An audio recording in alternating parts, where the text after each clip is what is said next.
aí você, leitor e leitora do Portal do Holanda. Eu sou Humberto Amorim e estou de volta para apresentar mais uma das entrevistas que estão formando este ciclo virtuoso aqui na cidade de Manaus, especificamente mais para todo o povo do estado do Amazonas. E hoje nós estamos recebendo aqui uma pessoa que tem um currículo político de peso, Omar Aziz. E ele, senador da República, está agora numa corrida incessante em direção ao governo do estado do Amazonas, porque é isso que ele quer ser, mais uma vez, o governador do estado. E é com ele que nós vamos conversar hoje. E eu tenho certeza que essa entrevista é do interesse, e eu digo isso sem medo de cometer uma falha. Esta entrevista é de interesse de todas as pessoas que moram no estado do Amazonas, porque a gente vai abordar principalmente um assunto que ele domina muito bem, que é a segurança pública. E disso ninguém duvida aqui no estado do Amazonas. Nós vamos abordar a segurança pública e, logicamente, outros assuntos do interesse de todos os eleitores e leitores do Portal do Holanda. Então vamos fazer aqui um trato. Você fica aí, eu fico aqui. E já já eu retorno. E te prepara, porque essa entrevista, eu garanto a vocês, vai ser muito interessante, no mínimo. Até já.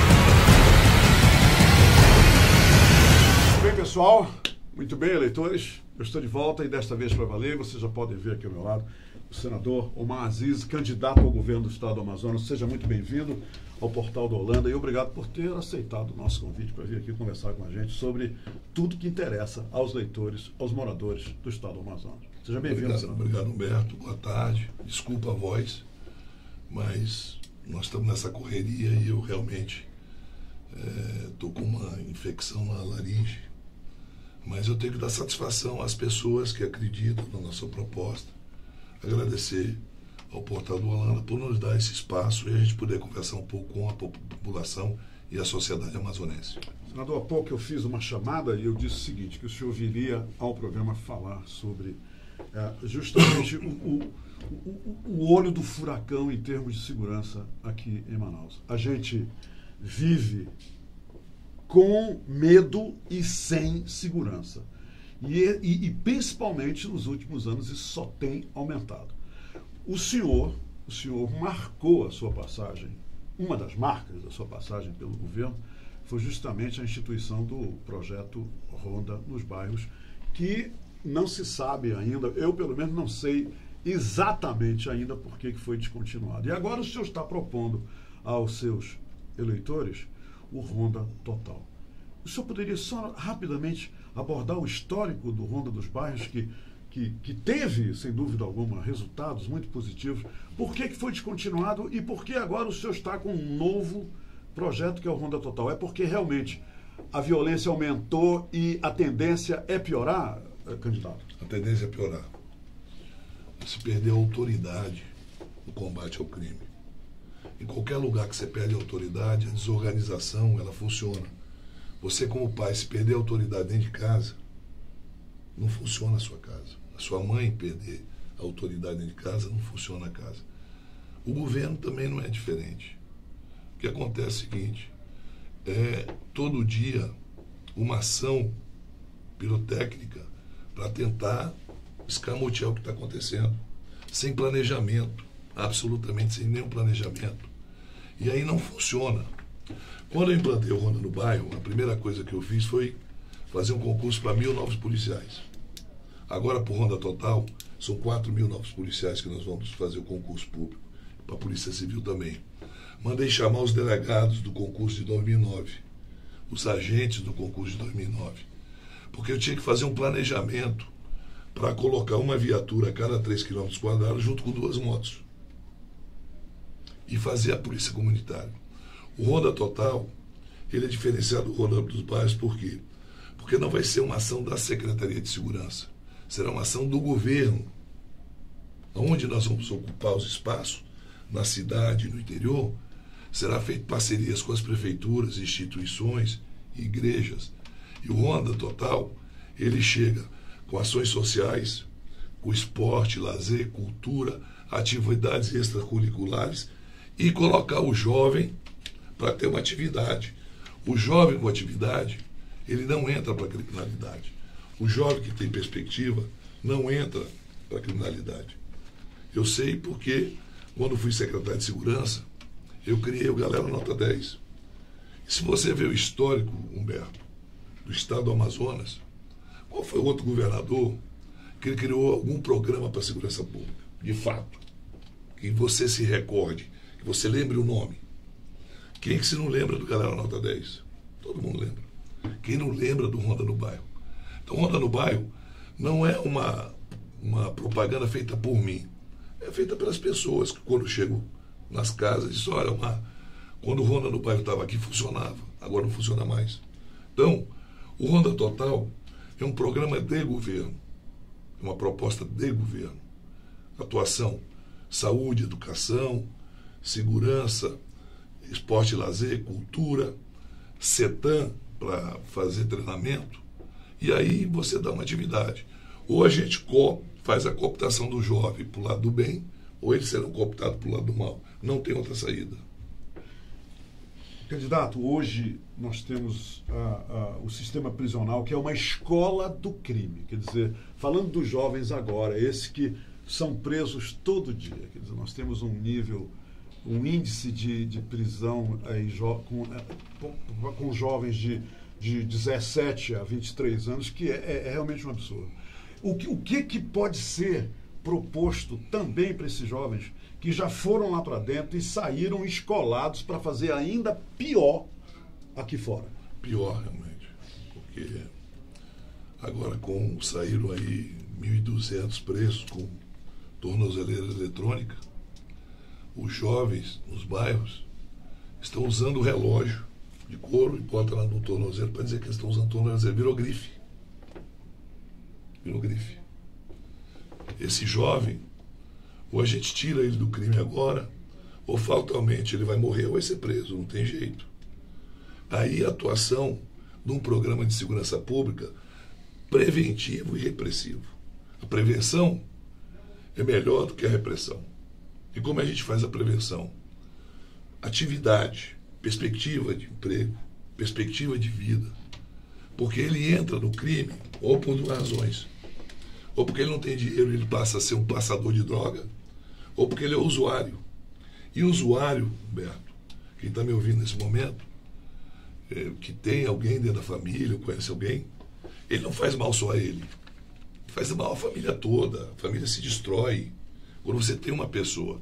A mãe, muitas vezes, fica passiva, coitado. O filho começa furtando dentro de casa.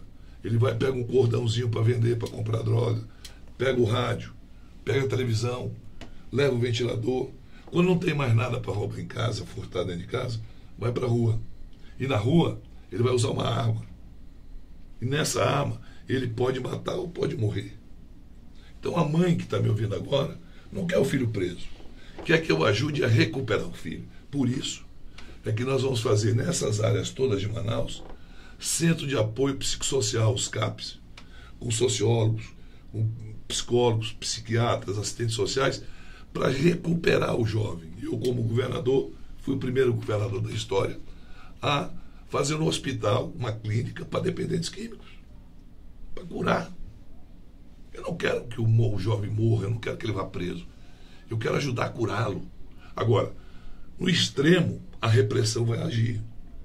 Entre o bem e o mal, vamos ficar com o bem. Não tem jeito. O que a gente vê hoje, nos bairros de Manaus, é que as pessoas de bem estão encarceradas. Colocaram grades nas suas casas. Grades. E o cara do mal anda livremente pela rua. Nós vivemos todos com medo, não é? Todos. E hoje eu estava falando, as pessoas dizem, não é na periferia.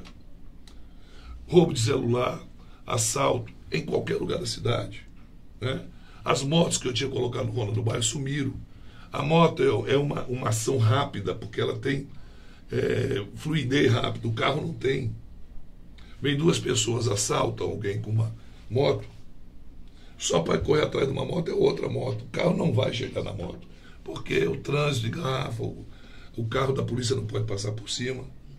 Então, não tem planejamento. A verdade é que todo dia se cria uma situação. Foi se buscar o Giuliani, que se pagou uma fortuna. O cara veio uma vez aqui, não conhece a nossa realidade. Não deu certo em lugar nenhum. Não é verdade que ele deu certo em algum lugar. A Colômbia, o que aconteceu na Colômbia... Você está falando do ex-prefeito de Nova York, com esse projeto que foi anunciado aí, não é isso? Porque eu vejo as pessoas comemorar a vinda do Giuliani. Meu Deus! Nós temos aqui no Amazonas pessoas preparadas. Olha, eu trabalhei com todo mundo de Manaus e deu certo o Ronda do Bairro. Hoje eu tenho uma equipe de pessoas preparadas, ligadas à polícia, fazendo Ronda Total. E lhe asseguro, Humberto, depois da contratação desses 4.000 policiais, por quê? Por causa da escala de serviço da polícia. Hoje, tem muitas viaturas em Manaus paradas na SICOM. Falta de policial. É um esforço sobre-humano da polícia, uma falta de comando enorme, e isso prejudica o funcionamento da ponta, porque a polícia é atividade fim, não é atividade meio. A atividade meio não é a polícia, é a inteligência, é a tecnologia, é o acompanhamento. Então isso tudo terá no Ronda Total. Pode ter certeza que quem está me ouvindo sabe que eu conheço um pouco sobre isso. Ninguém sabe tudo, mas eu procuro me esforçar e conhecer cada vez mais. E não é conhecer lendo, praticando. Eu fui secretário de Segurança Pública, fui governador, tenho certeza que posso ajudar muito nessa área e, ao mesmo tempo, você gerar emprego e renda, que está diretamente linkada à criminalidade. A falta de dinheiro faz com que o jovem vire, a falta de perspectiva faz com que o jovem vire avião de traficante. Candidato, nós vamos fazer um rápido intervalo, mas voltamos já já para continuar conversando com o candidato ao governo do Amazonas, Omar Aziz.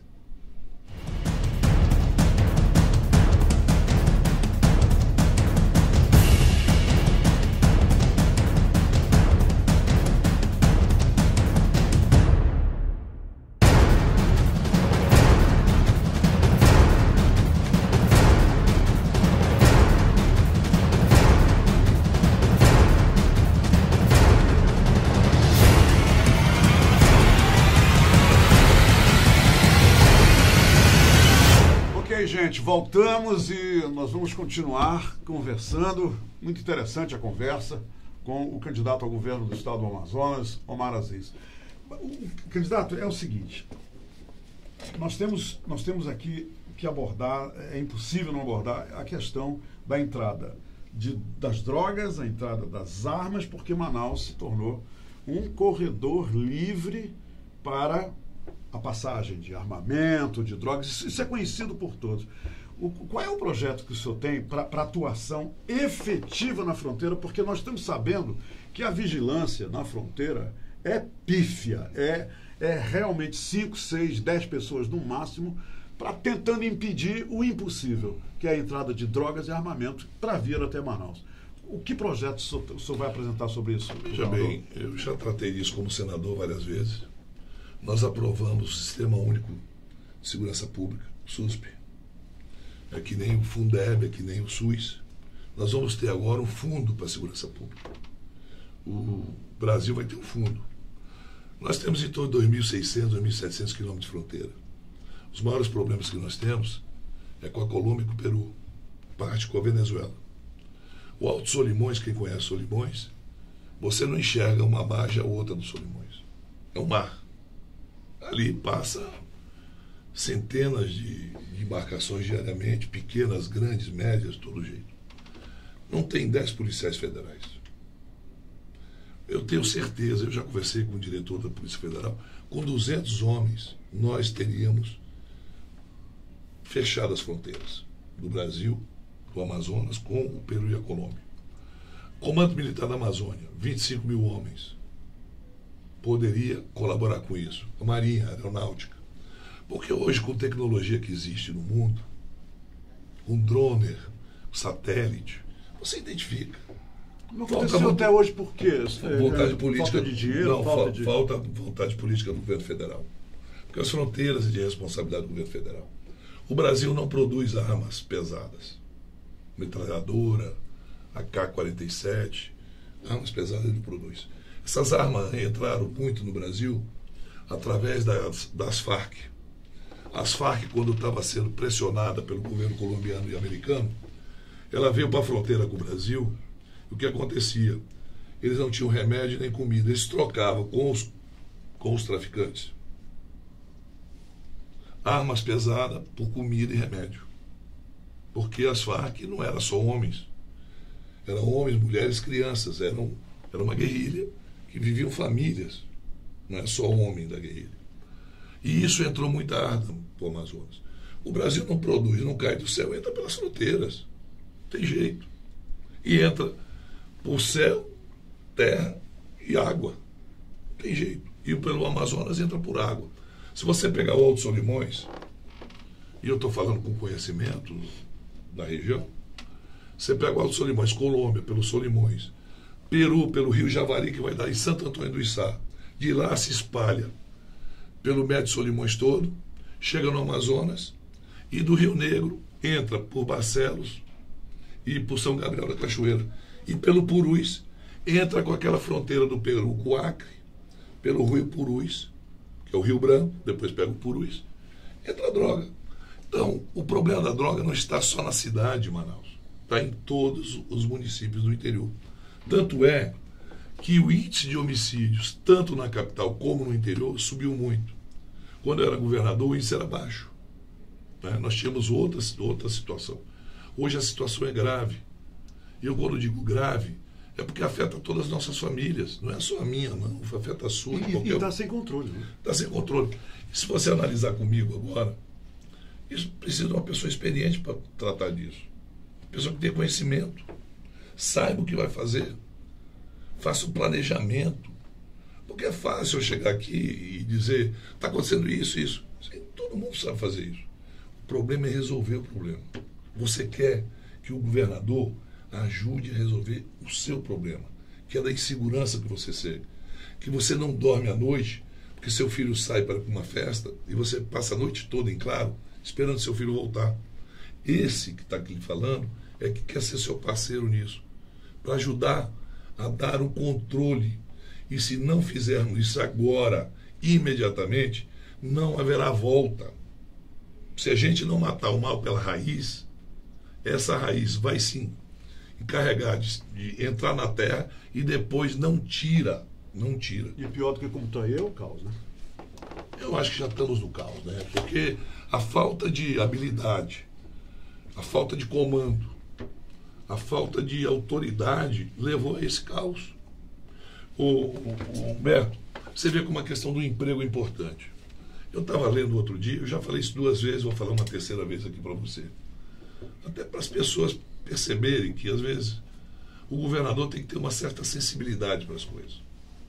Eu estava lendo um negócio engraçado. Uma mãe, a senhora chega, se aproxima do rapaz, está indo para um ponto de ônibus. Chega para o rapaz e diz assim, você pode fazer um favor para mim? E o cara ficou, posso. Está vendo aquele garoto que está lá no ponto de ônibus, com aquela cesta de salgadinho? Compra 2 salgadinhos dele. Aí o cara já ia dizer que não tinha dinheiro e tal. Ele disse, não, eu lhe dou o dinheiro. Compre. Aí o cara intrigado, mas por quê? Esse é meu filho, ele passou 4 anos preso. E se ele vender o salgadinho, ele não vai roubar de novo e ainda vai ficar comigo. Então veja bem, o olhar da mãe para esse tipo de história é uma história que eu li, não é minha, né? Ela dizendo, se meu filho tiver oportunidade, ele não vai voltar para a prisão. É isso que o governador tem que pensar. Não é empreender o filho dela, é dar oportunidade. E aí eu vou criar o primeiro passo, que é um estágio remunerado para 5 mil jovens por ano. O primeiro passo é um outro projeto. É um projeto de emprego e renda. Eu vou voltar com o Jovem Cidadão, que não foi um programa meu, foi do Eduardo Braga, mas que eu dei continuidade, acabaram. O Jovem Cidadão era uma atividade extracurricular. Se a pessoa estudava de manhã, à tarde ia para o Jovem Cidadão. Se estudava de tarde, ia de manhã para o Jovem Cidadão. Quer dizer, qual é o grande desafio? Tirar o jovem da ociosidade, tirar o jovem da rua, tirar o jovem da má companhia. Esse é o desafio do próximo governador. Candidato, eu não posso acabar essa entrevista sem ter aqui a sua versão sobre a BR-319.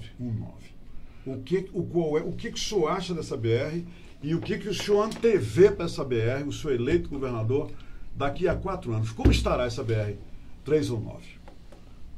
Eu posso te falar uma coisa, já se tentou fazer a BR-319, não consegue as licenças ambientais. O mundo, eu em audiência, por exemplo, no Ministério do Meio Ambiente, estava lá todas as ONGs possíveis e impossíveis contra o asfaltamento. A BR-319, ela não vai ser desmatada nunca, porque tanto de um lado como do outro é alagadiço, não tem como produzir nada.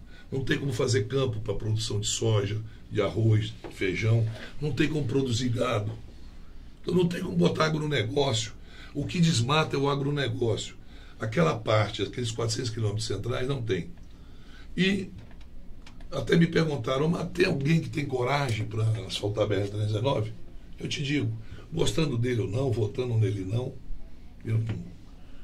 eu acho que o único cara que pode fazer isso é o Bolsonaro, viu?